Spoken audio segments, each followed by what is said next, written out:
Les Juifs ne peuvent plus le frapper directement, mais il arrive encore quelques pierres et quelques coups de bâton. Les premières, spécialement dans les petites places remplies par la foule, les seconds, au contraire, dans les tournants, dans les petites rues où l'on monte et descend des marches, tantôt une, tantôt trois, tantôt davantage, à cause des dénivellations continuelles de la ville.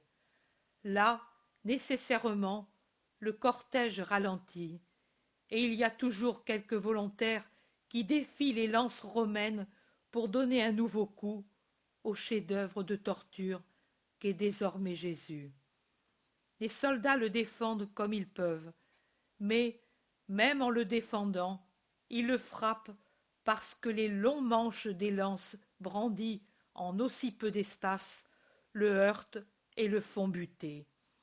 Mais arrivés à un certain point, les soldats font une manœuvre impeccable et malgré les cris et les menaces, le cortège dévie brusquement par un chemin qui va directement vers les murs en descendant un chemin qui abrège beaucoup la route vers le lieu du supplice. Jésus halète toujours plus. La sueur coule sur son visage en même temps que le sang qui coule des blessures de la couronne d'épines. La poussière se colle sur ce visage trempé et le macule de taches étranges, car il y a aussi du vent maintenant, des coups de vent syncopés, à longs intervalles, où retombe la poussière que la foule a élevée en tourbillon et qui amène des détritus dans les yeux et dans la gorge. À la porte judiciaire sont déjà entassés quantité de gens, ceux qui, prévoyant, se sont choisis de bonne heure une bonne place pour voir. Mais, un peu avant d'y arriver, Jésus a déjà failli tomber. Seule la prompte intervention d'un soldat, sur lequel lui va presque tomber, empêche Jésus d'aller par terre. La populace rit et crie. « Laissez-le! Il disait à tous, levez-vous! Qu'il se lève, lui, maintenant !» Au-delà de la porte, il y a un torrent et un petit pont. Nouvelle fatigue pour Jésus d'aller sur ces planches disjointes sur lesquelles rebondit plus fortement le long bois de la croix, et nouvelle mine de projectiles pour les Juifs. Les pierres du torrent volent et frappent le pauvre martyr. Alors commence la montée du calvaire.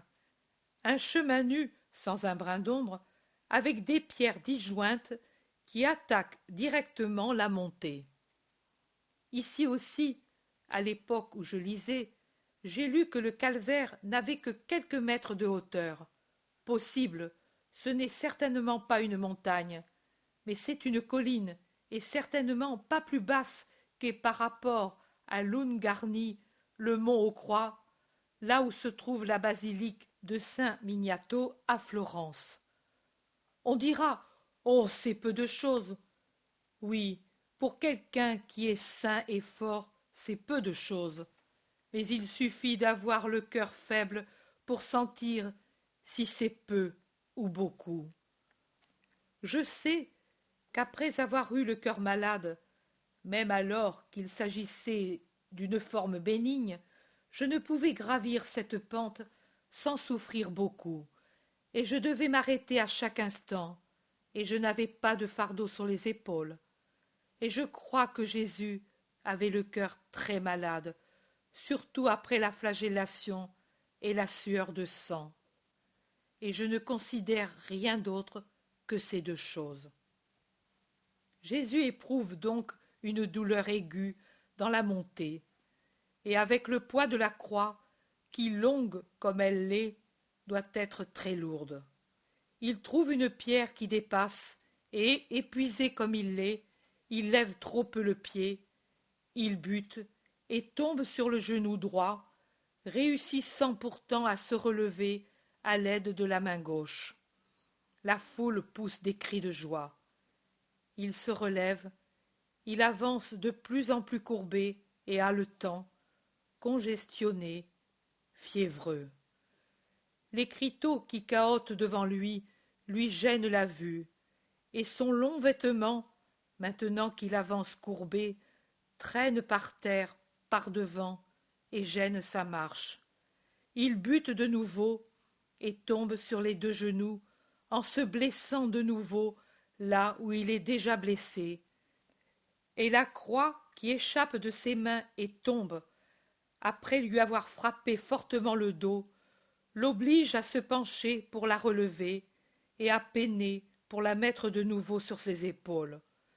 Pendant qu'il le fait, on voit nettement sur son épaule droite la plaie faite par le frottement de la croix qui a ouvert les plaies nombreuses de la flagellation, et en fait une seule qui transsude de l'eau et du sang, de sorte que la tunique est toute tachée à cet endroit.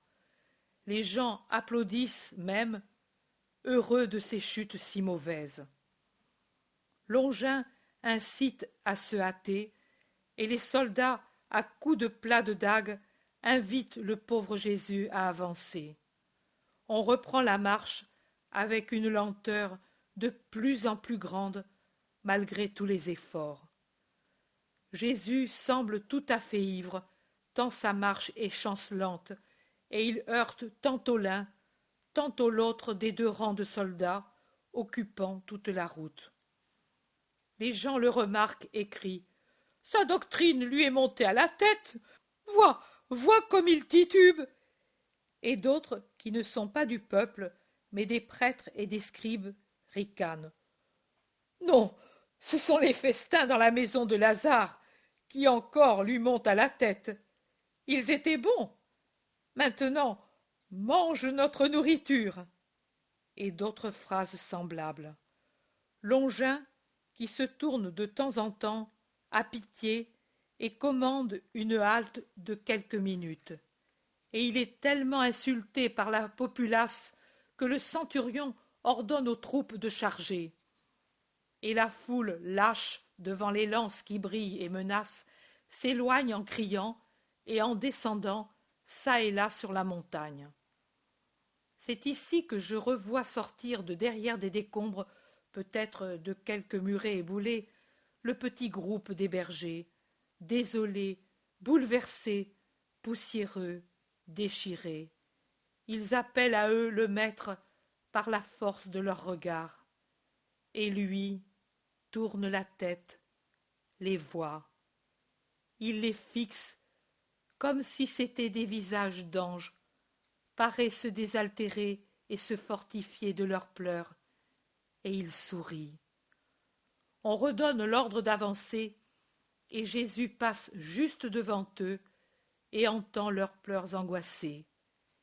Il tourne avec difficulté la tête de sous le joug de la croix et leur sourit de nouveau. Ces réconforts, 10 visages, une halte sous le soleil brûlant. Et puis, tout de suite, la douleur de la 3e chute complète. Et cette fois, ce n'est pas qu'il bute, mais il tombe par un soudain fléchissement de ses forces, par une syncope.